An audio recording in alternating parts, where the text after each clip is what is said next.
Hi everyone, we are making gooey chocolate cookies today for our workshop. I'm going to give you an oven temperature just to jot down, but we are going to be chilling these cookies before putting them in the oven.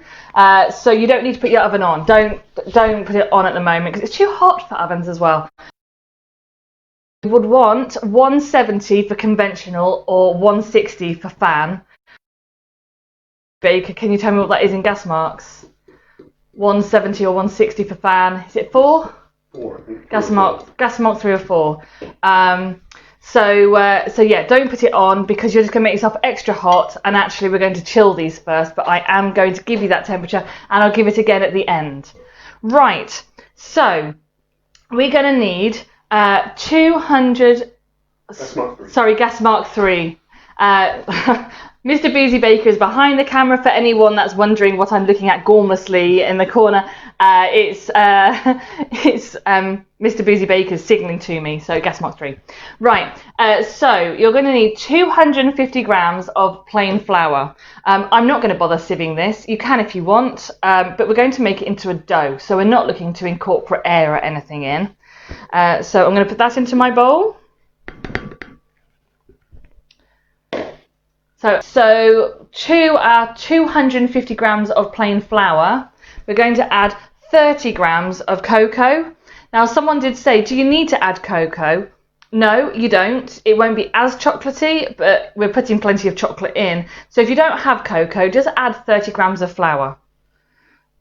So 30 grams of cocoa going in. So that's 250 grams of plain flour, 30 grams of cocoa. Now we're going to add a teaspoon to this. There we go. And then one that might seem a bit odd, we're going to go corn flour as well. So once you've got all that, we're just going to give it a little bit of a mix together. You can use a wooden spoon or a metal spoon, it doesn't matter. But just give it a mix together so you've got a light brown powder.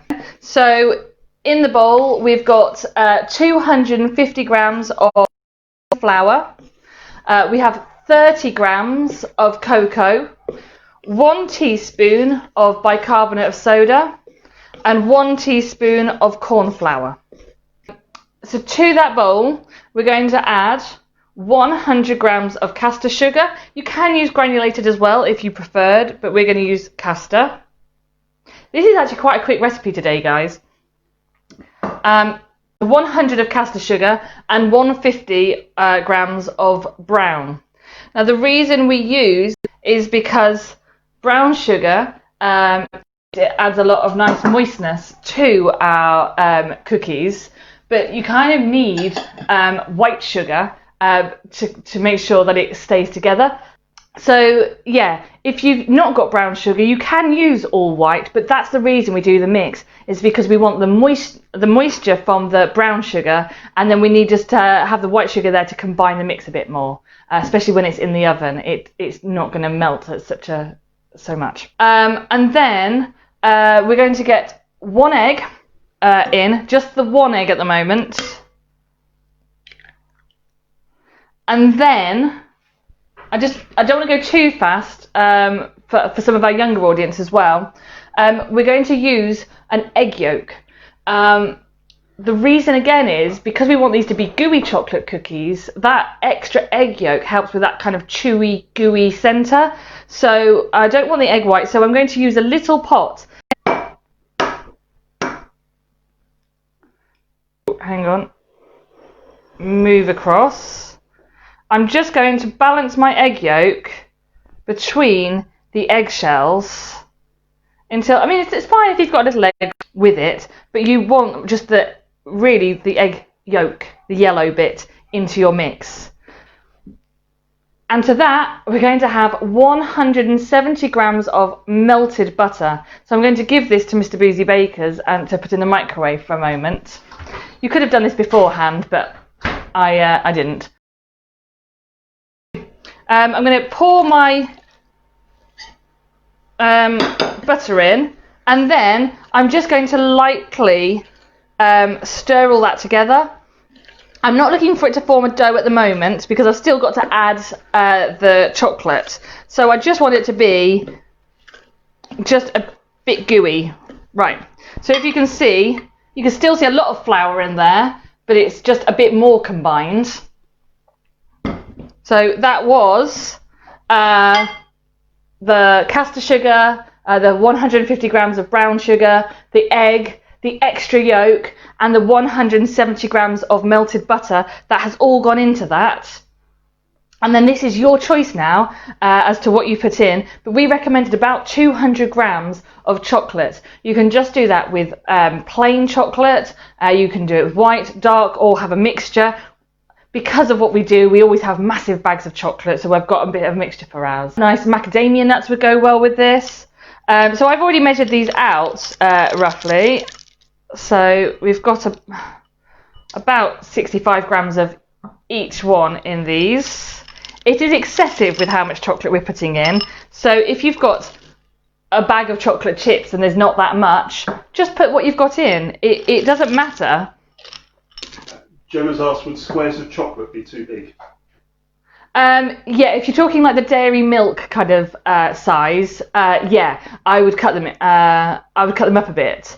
I mean, I've got different size ones here, but I've got Cadbury's dairy milk size buttons, and I'm not chopping those because I don't mind a bit of a gooey, extra big chunk. But probably if it's the big solid bar squares, then you will need to just chop that up. Once you've got all that in, all we're doing now is just combining that into one dough. So I'm going to give that particularly because I used a warm melted butter. This mix might be a bit soft. It's not a problem because we're going to put it into balls of dough and put them on our baking tray, and then we're going to either freeze them or we're going to at least chill them in the fridge. I've tried it both ways. If you're going to do it in the fridge, I would recommend at least an hour in the fridge before you bake, and if you're going to do it in the freezer, at least half an hour. And your mum's commented that she loves that you're using wine glasses as your measure. I know. I ran out of ramekins, and I thought, well, these lovely wine tasting glasses will hold it beautifully. Right. So I think you can see in my bowl that it's kind of come together, but it's not like a solid dough. As I said, I put some warm melted butter in, which won't help really. So these cookies I've done from frozen, and they've been frozen for a couple of days, and then we put them straight into the oven. You can just bag these up and freeze them. That's not a problem. Let me move things so I can show you what kind of size. And then in terms of baking, if you do go ahead and put them straight in the oven, you will get a lovely cookie, but they'll be thin. Whereas if you chill them first, because you're only cooking them for a small amount of time, whilst they will be cooked through, you'll get a more gooey centre to them, which is kind of what you want as a deep kind of softer cookie with like a chewy outside and then this soft centre. Right, so don't worry if you're still chopping chocolate, that's not a problem. I'm just going to show you. This is preference as well. Of course, depending on the size you do, will depend on the size of your biscuit, but I go for kind of like a golf ball size. And I'm going to put that on the baking tray. I think that kind of gives that size biscuit, which I think, in fact, I'm going to move the biscuits over so you can see them. Can they see that? Yeah. So, but we're not going to make them flat. We're going to make them round, because again, when you put them in the oven, you want it to start off high so that it can't quite cook the middle that quickly. But as I said, you can keep these in the fridge or in the freezer. I'd say fridge, you could at least keep them in for a few days, if not a week. Freezer, you could keep them in for a month or so. Just make sure they're sealed.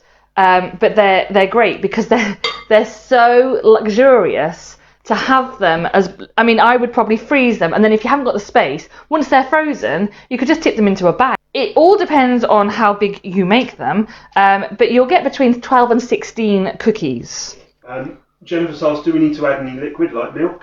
No. This is, you want a solid dough. I mean, you can see I'm just scooping these up, and I'm able to push them into a dough. I mean, a greasy dough, but a dough nonetheless. Now, I would recommend when you bake them, you can see by the size of my, I'm going to in fact do it, look. By the size of my biscuit, you can see that they need the space to spread out. So I really would, when you put them in the oven, make sure there's like 4 fingers width between them all. If you're a kid, go for 5, go for a hand between them all. But because I'm making more than my 12, I'm just, for the purpose of freezing them, I'm just going to use the tray space. But I'll have to take those off and put them on a separate tray to bake. So once they've been chilled, and that really is your key thing here, once they've been chilled, you can cook at 170 degrees or 160 if you've got a fan, or gas mark 3, which is my smallest one. That one, let's add that to that one. So yeah, we got questions about how many on a tray and the spacing on them. Yeah, so I would recommend, let me just clean my hands and then I can show you. Gosh, they feel very greasy now. Can I hand that to you now? Thanks. Make some space. So I would recommend, I mean, these are large trays, but I would recommend that you do 6 on a tray. If you feel it needs more space, do 4. But I can fit 4 fingers between each of my dough balls, if you can see that. And I know then that when they are spreading out, they're not going to touch the other biscuits. That's ideal spacing. These ones, if I cook those as they are, it's going to end up as a tray of cookie all touching each other. They won't be great, they won't have the right edges. So for the purpose of spacing my fridge or freezer, I'm going to just use the tray space, but then when I come to bake them, I'll be taking a couple off, so I can't bake them as close to that. But definitely go for 4 or 6 depending on the size of your baking tray. Okay. We've been asked again, how many do they make? So you can see here, I've done 14. So they will make between 12 and 16, depending how big you've made them. But I would go for about the size of a golf ball. Would you say it's the size of a golf ball? I haven't gone too big? No, about the size of a golf ball.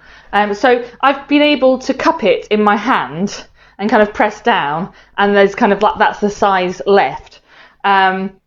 And that makes this kind of size biscuit. I mean, there's already, you can see the discrepancy, and that's the same mix. And I'm going to break one of these up. Let's go for this one. Can you repeat how long to cook for again?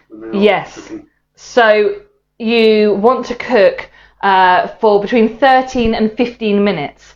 If you've had them in the fridge for an hour, you probably need more like 13 minutes. If you've had them in the freezer for an hour, you probably want more like 15 minutes. If you keep them in the freezer for a longer period of time, so they are completely frozen, solid, you might need to just increase that time by a couple of minutes. But my advice would be, like my mum told me, just put the 4 in, see how they cook, and then if you need to adjust it, do the next 4 to a slightly longer. The other bit of advice I need to give you is, once they've been in the oven and you bring them out, let them cool down on the tray. If you try to move them, in fact, when they come out and you press them down, they will feel so soft, you'll be really tempted to keep putting them back in. You can put them in for an extra minute or 2 if you think they need it, but they come out and they feel really soft and they need to harden. So these, when I brought them out, if I put my finger through, it would hurt because it'd be very hot. But you could just literally just poke holes in it. It was so soft. But I left them on the tray to cool, and you can see you've got a nice dense biscuit. It's hard on the bottom. It's hard biscuit now, but you've got that kind of, I mean, you can't see it so much. I'll have to taste it for you. But you've got whole chocolate chips in here. So they'll be absolutely yummy to eat in a bit. I'll just take my completely, but they're nice and soft inside, but with a kind of harder, chewier top and bottom to them. So then that's what I really wanted to achieve for you, was that kind of real luxury, normally something you only get when you go out and you sit in a cafe, kind of have that with a cup of tea, coffee, glass of milk, something stronger, but nice dense chocolate. And as I said, if you don't need 12 to 14 cookies, I mean, these will last, keep them in a tin and they will last a good few days if you let them, but if you don't need that many, then put them in the freezer, let them chill, and then once you've got little hard balls of chocolate dough, put them in a little Ziploc bag and then bring them out as you want them. And they're great for when you've got kids need a snack, or you're going out and you want to take a little snack with you, or someone pops in for a cup of tea. It'll give you just that nice little eat without having to go to too much effort then. Right. When we freeze them, do we freeze them as balls? Yes, absolutely. When you take them out of the freezer, is it straight to the oven? Yes. And if, even on the tray, if you are freezing them in the tray, chuck the whole thing in cold. It'll be brilliant, because it means that whilst they're cooking, they're not going to cook too fast in the middle. So yes. How long can you keep them in the freezer before cooking them? As long as you have them sealed, so either in a tub or a bag, you can keep them in there for a month. It'll be fine. When they come but at least half an hour, sorry. When they come out of the fridge, do you pat them down before baking? No. Keep them as balls. You want to keep that height because we are protecting that middle bit. If you press them down or you put them in without chilling, you will end up with a flat cookie and you're not going to have that doughy centre. So hopefully, like our other biscuits that we did, these are quite good. They're quite versatile to using up what you've got and keeping them and storing them. So Maureen says too hot in her kitchen, so making them tomorrow.